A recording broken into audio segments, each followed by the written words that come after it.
Welcome to Uncanny X-Minutes, where we bring you the comics behind the movies. I'm producer James. And I'm Stasia. And we're watching X-Men First Class, minutes 120 to 130. Want to know what happens? What happens? Magneto recruits Mystique and Emma Frost. Professor X mind wipes Moira.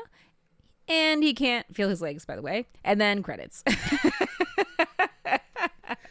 Yeah, the bullet from last 10 minutes Yeah. has caught up to his nerve endings, I guess. So funny because I totally forgot the last 10 minutes were about the bullet because we was just talking about Sebastian Shaw and stuff. Yeah, totally. Well, because his death is also in that 10 minutes. Right. So kind of forgot about that. But yes, this is. So, James. Yeah. We're talking about Professor X, aren't we? Let's talk about Professor X. Let's talk about Professor X and specifically them gams. Yes, the legs. The legs.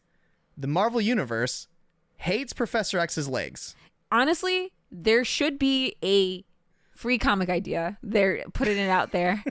There should be a comic literally talking about how this is like there's some sort of meta game going on. Something. There's a curse on his legs. A curse, a vengeful spirit. Like, I don't, like a god, perhaps. I don't know. Mm-hmm. But like, it is clearly so many times has he been actively put back, like his legs will stop working. Yeah. Multiple times they'll be fixed. Like he'll fix his legs, he'll start walking on them, and then like he will get sent back to the wheelchair. Yeah. It's on it like, and for all different reasons. Yeah. And like it's absolutely ridiculous. It's like if Daredevil somehow regained his sight permanently all the time and then kept losing his sight again. It's strange. Yes. Let's actually go through all the times it's happened. Okay, sir, let's do it. We're going to start with X-Men #1. He is in a wheelchair. Yes. He says it's a childhood accident in one of the issues. I didn't look it up because it's like immediately retconned a half a dozen episodes or issues later. If you go back to our TikTok, Instagram, YouTube videos, I've done rundowns on all the Silver Age comics. The first time I bring it up, I go, this gets retconned later. Yeah. Like, this absolutely did not happen. So, X-Men #20. The original explanation for why Professor X is in a wheelchair is that he faces off against Lucifer. Yes. He's an alien who is in a city in the shadow of the Himalayas, and he is like mind controlling a good chunk of the city. Professor X shows up walking because he can walk. He was a natural athlete. Yes. Well, yeah, everybody was a natural athlete in those Silver Age comics, but absolutely. Go on. But he was like noted. Yes. You know, like Juggernaut, his stepbrother, he is jealous of like all of his accomplishments because Charles is just a genius and an athlete. Yeah, he's kind of the football star and like the valedictorian all wrapped into one. Right. Professor X leads a squad of like rebels to take out Lucifer. And by the way, this is not Lucifer like the devil. Right, which is a character also. Which is also a character. But that's not who we're talking about. We are talking about Lucifer, an alien, who also wears purple and red, just like Magneto. Mm-hmm. So that's fun. Well, that's not the first time there's a bad guy who are like, is that Magneto? And you're like, no. That's Lucifer. Yeah. They battle, and in the battle, a bunch of like rocks, like debris, fall from the ceiling and just crush his legs. And then he's in a wheelchair. So that's wheelchair #1. This lasts until Uncanny X-Men #167. Professor X gets turned into a young brood queen. Do you remember that? Wow. Okay. Uh-huh. Okay. This is we're the New Mutants era. Yeah. This like vaguely sounds familiar, but it's just like one of those things I feel like that happened that was so unhinged. I'm just like, whatever. That's not relevant. The issue starts with the X-Men like bursting into the mansion and trying to get the New Mutants out of the way. Get them out. Yes. Like, I know what you're talking about. Okay. So like Cannonball takes out Colossus and out a window. And they're like, no. Nobody explains. They just kick the door in and start shooting. So much of X-Men is nobody explained, and they all kick the door and started shooting. And then Professor X turns into a brood, okay?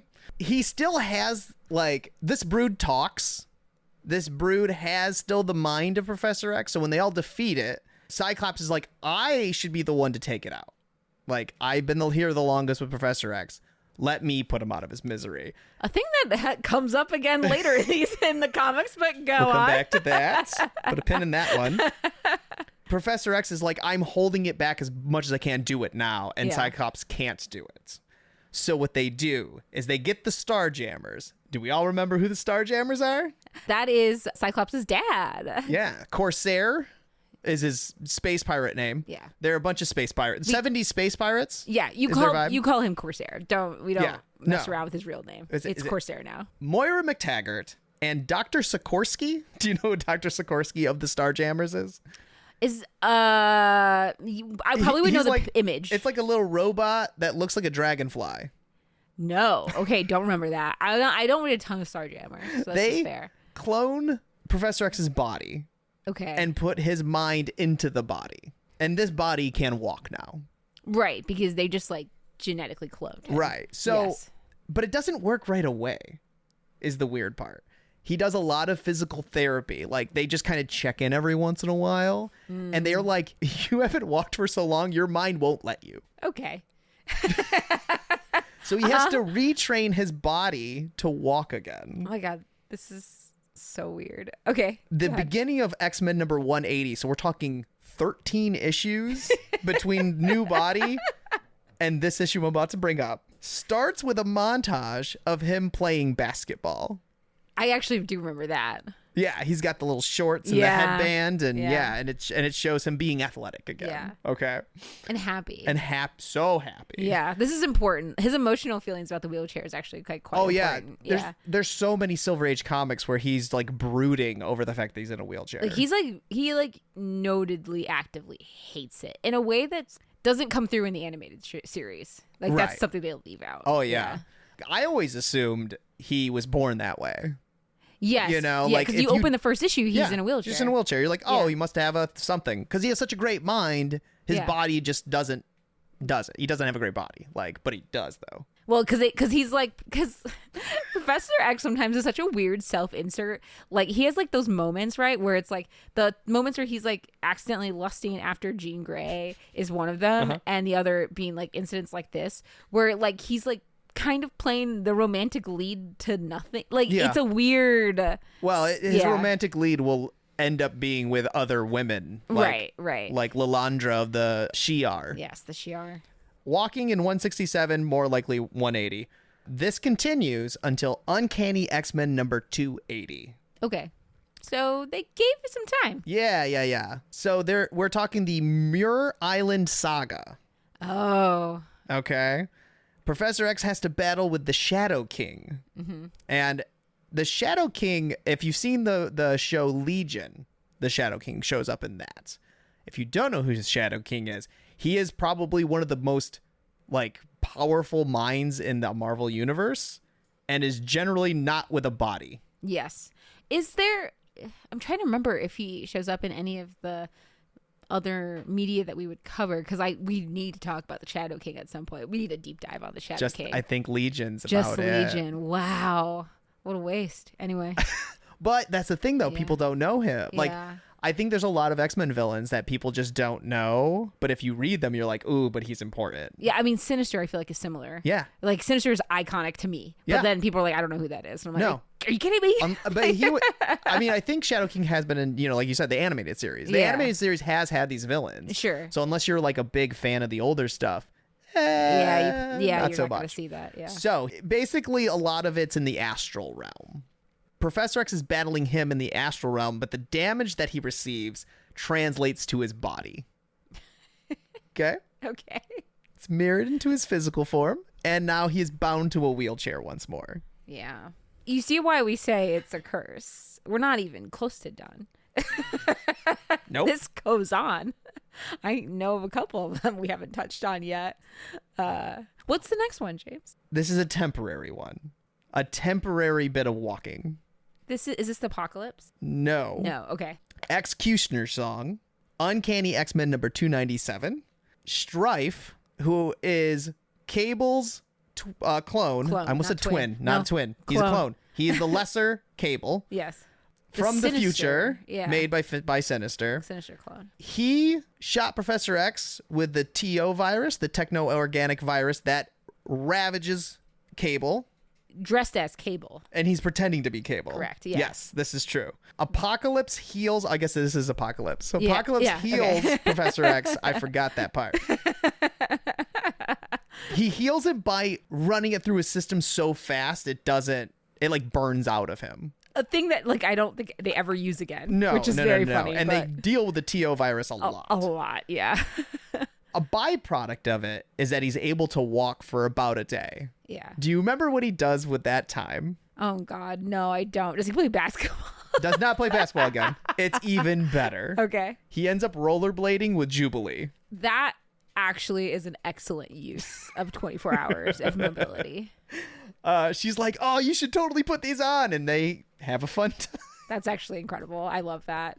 We had a soft Professor X era in here somewhere. Interesting. So that was walking for the second time temporary. So walking for the second time permanently, we go to new X-Men number 126. So we're talking Grant Morrison. Yeah. Yep. Okay. We keep coming back to it. It's like one of the most iconic runs.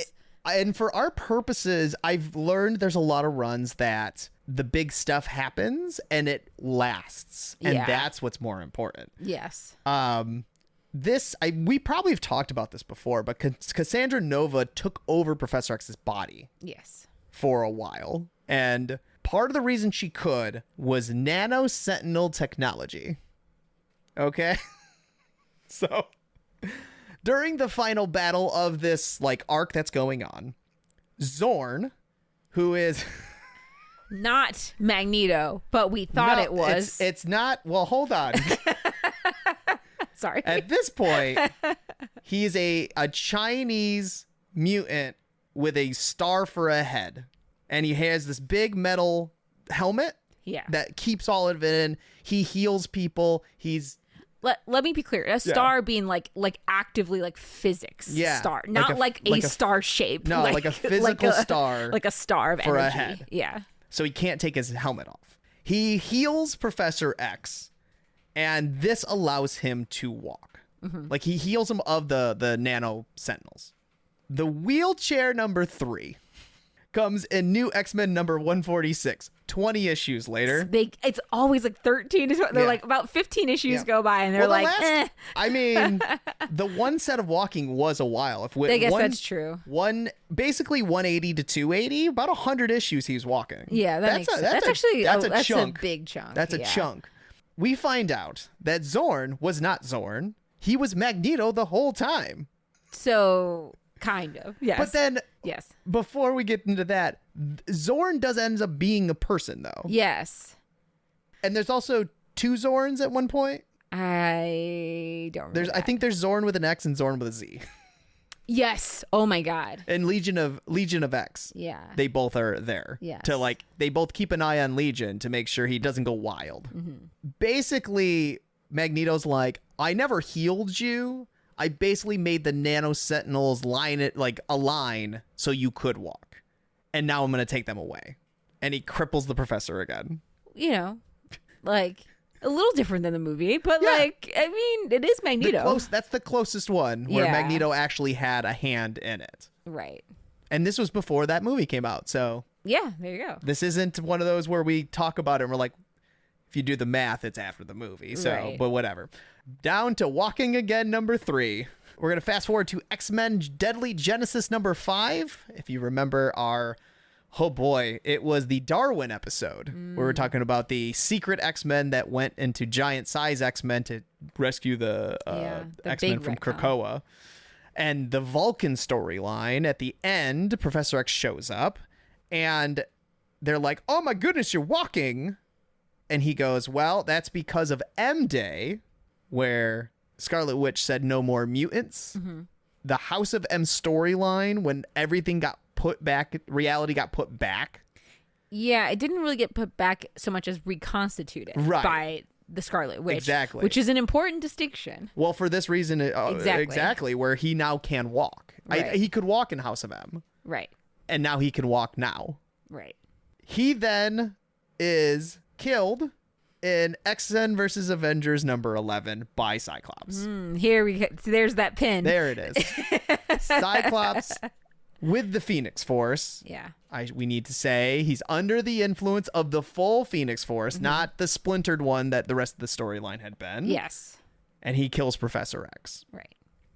I only bring that up because we've talked about, I think, all the times he had died. Yeah. I only bring that up because if you do pick up Krakoa, House of X, Powers of X #1, you're like, wait a minute, didn't he die in AVX? Yes, he did. Yes. And I'm here to tell you, there's a whole story of how that happened. You have to read Astonishing X-Men from 2017. And it's like 11 issues, 10 or 11 that deal with this storyline specifically.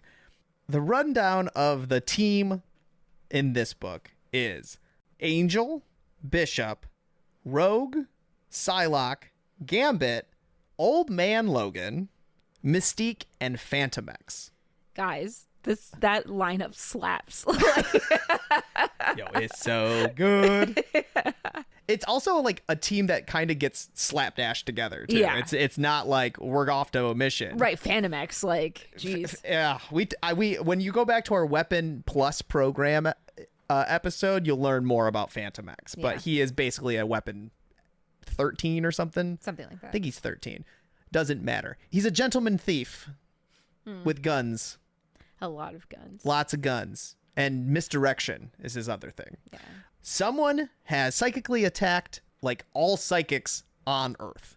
Like they all felt like an attack.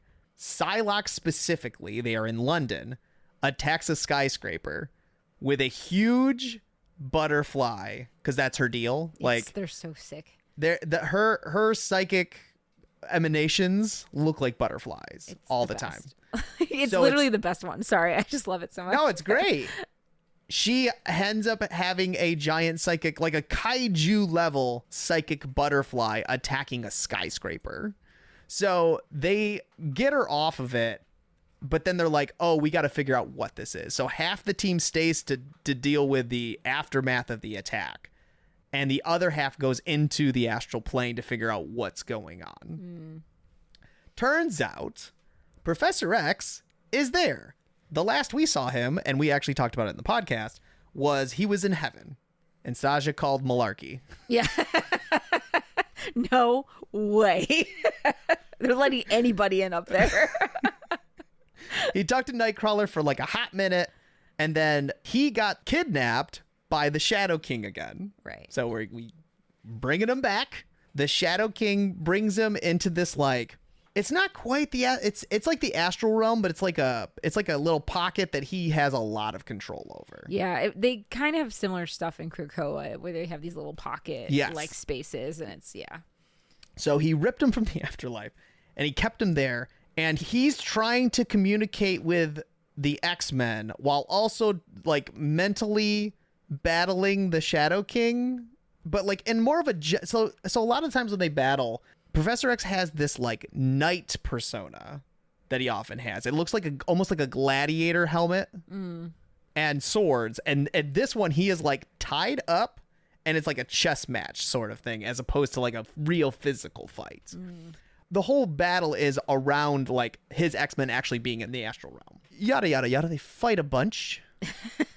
And during the fight, like Professor X actually has his mind split. He's also dealing with the Shadow King, but he is also present with the X-Men. He pulls Phantom X off to the side, and they have a little bit of a cryptic conversation about like him trying to be a good man and how him being a thief and kind of a shady character is part of an act he's putting on, and he would like to be a better person. And they make some sort of deal, and we don't know what the deal is until the end of the issue. At the end of the issue, Phantom X pulls his mask off when he gets out of the astral realm, and he goes, I'm not Phantom X anymore. I'm not even Charles Xavier really anymore, but I am Charles Xavier's mind in Phantom X's body. You can call me X. So he just goes by X for a couple issues. I remember that happening. I can't remember the part with Phantom X and like why he's always tortured. So I assumed it was something about that. To me, it was just like one of those that I'm just like, I can't believe you did it. Right. Like, I mean, even no matter what with Phantom X, it's not villainous, but it like if looking down at that concept of him taking over Phantom X's body feels villainous. Like it does. I mean, in some ways that's Xavier, right? So Phantom X apparently is living his own life in the astral plane is the idea. Yeah. And Professor X is now in Phantom X's body. One of the issues, they're like, oh no, he's being held captive by, like a villain or whatever. They decide to shoot him in the shoulder. Like Bishop shoots him and goes, no, Phantom X has he can heal. Like his body has has nanites that will help him heal. And Professor X goes, it's not really his body anymore. It's been recreated by me. This is just my body now. So weird. It's so weird. So because they just they just did, basically they didn't want him to be Phantom X. They body swapped him. Yeah. It's interesting though because he's also technically now 30, like in his 30s. So he's closer probably in age to the X-Men than he previously was. By a lot, yeah. He has hair. It's like a buzz cut, and he doesn't have any of Phantom X's powers. You have to. Like, I get why you do that because you can't give him Phantom X powers. Like, you can't have him be Professor X and also be Phantom X. Like, that's just too much. And you've created Superman. It's too confusing for anyone who did not read this run. Right. So I was like, okay, so now we have Professor X in a body that can walk. How do we get to Hoxpox?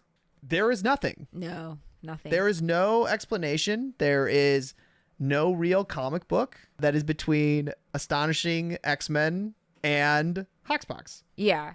There are some things that are implied by the notes from Sinister, and clearly there was a very long period of testing and planning that went into Hoxpox because part of the cool thing about the Krakoa is you're kind of coming in and people are executing this grand plan, right? To establish this new world order.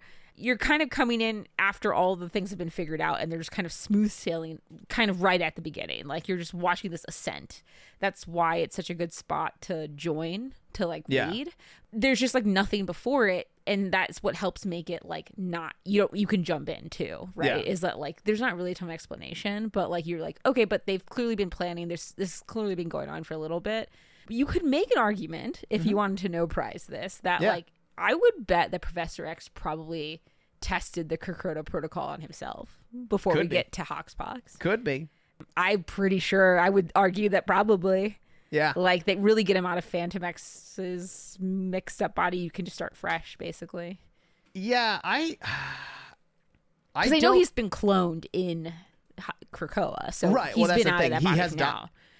So Professor X has died in the Krakoan era and brought back at least twice that I can think of. Yeah. So but there's always more times than you actually could think of. But you keep adding more because it doesn't matter. Yeah.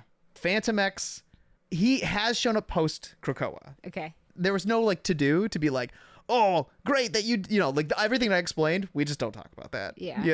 If you didn't read that one issue, it's never talked about ever again. Yeah, because once you get Krakoa, you don't need to ever explain it again. Right. Yeah. So the most current, I should say, X-Men run right now.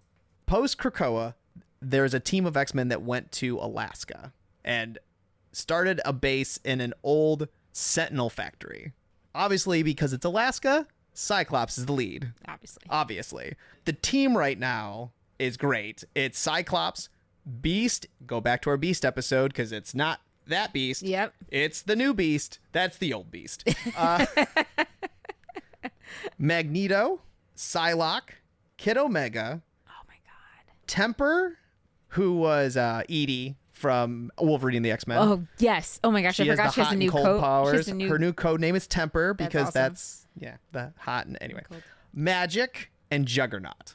Magic, Edie, and Kid Omega on the same team is absolutely hilarious. Magic and Juggernaut are besties. They're palling around in this series. I love It's great. At one point in one of these issues, they're watched by one ONE, the Office of National Emergency, and they think that the team's going to go do something, and Cyclops is like, no, why would I do that? Turns out he sent a separate team that's not even part of their core set of X-Men, which had Phantom X on it. So it was the Bedlam Brothers, Boom Boom, Phantom X, and then I don't know Locus. Oh, that sounds familiar, but not. I don't think they're really like crazy well known or anything. Boom Boom, God, she's so underutilized. I'm so glad she's on a team. If you like Boom Boom, check out the Exterminators. It's a romp. Exterminators is so good. It's like her, Dazzler, Jubilee. Is there anybody else on that team? Is it Laura Kinney shows up? Laura Kinney, yes. Yeah. But I think it's the three of them, and then Laura shows up later. It's them just like being girls and menaces. It's like a girls' night out. Yeah. If it were super violent. It's awesome. It's like it's so fun. You don't need to know anything. It's just like great. you could read this with nothing else, but it's like revenge on a vampire ex-boyfriend. Mm-hmm. It's iconic. That's it. It's delightful. I forget to talk about it because it's just so isolated. Yeah. But it's honestly so much fun. It's a fun read for sure. Yeah. So anyway, Phantom X, even though this isn't an episode about him, since the last Phantom X episode, he has appeared again. Presumably Krakoa made right? him whole. Like we've said before. Krakoa gives you a blank slate. You can bring back whoever you want. Really. Though I would love to see who went to the actual plane to have a conversation and ask Phantom X if he was done. I feel like it should have been Legion. Honestly. Legion and Nightcrawler going... Legion, like the Legion of X storyline. Yeah, you're not wrong. They should have been like, yo, bro, thank you for your sacrifice, sir. Yeah. I hope you had a good time. You want to come back? Yeah. We have a good time? Offers always open. Right, exactly. Kind of situation. Anytime you'd like to walk through the doorway, we have the capabilities of giving you a body again. Yeah. Which, would he have to... Okay, so the weird thing about Phantom X is he's got a ship that grew out of him. Yeah. It's like part of his exoskeleton or something like... It's like an external nervous system, I think is how it's worded. Weirdly. Does he have to grow one of those again? Oh my God. He doesn't have one in the... they didn't use one in the issue. Probably. Though, like, I would argue that you could start any new issue with Phantom X and the ship could be there and you could just be like, yeah, he did it at some point. Yeah. Like, you don't really need to, like... Time. Well, I guess with